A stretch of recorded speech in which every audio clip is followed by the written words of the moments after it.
She smiled at herself now. Still holding the book, she looked up.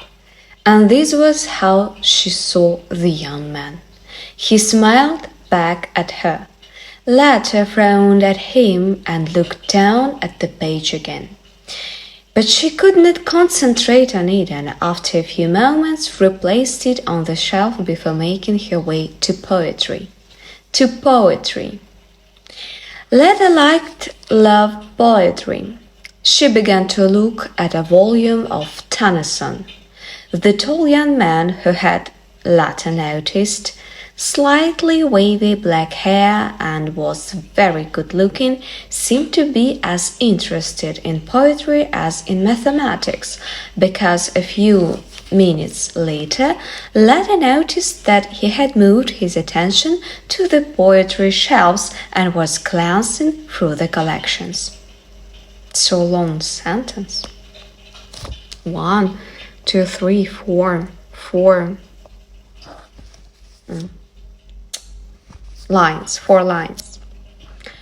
Letta felt that his eyes were on her from time to time. This annoyed her and she didn't look up. When she did, she noticed him reading innocently. She could not resist glancing at the cover of his book. It was a Penguin contemporary verse. He now looked up and the tables were turned. Before she could glance down again, he said, "It's unusual for someone to be interested in both poetry and mathematics."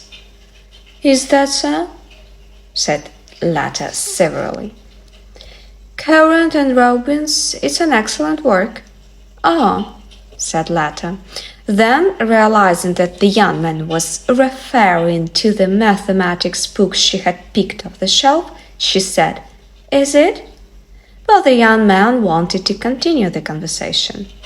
"My father says so," he went on, "not as a text, but as a broad introduction. He teaches maths at the university." Letta looked round to see if Melati was listening, but Melati was in the front of the shop. Nor was anyone else listening. The shop was not busy at this time of year or this time of day. "Actually, I'm not interested in mathematics," said Letta with an air of finality.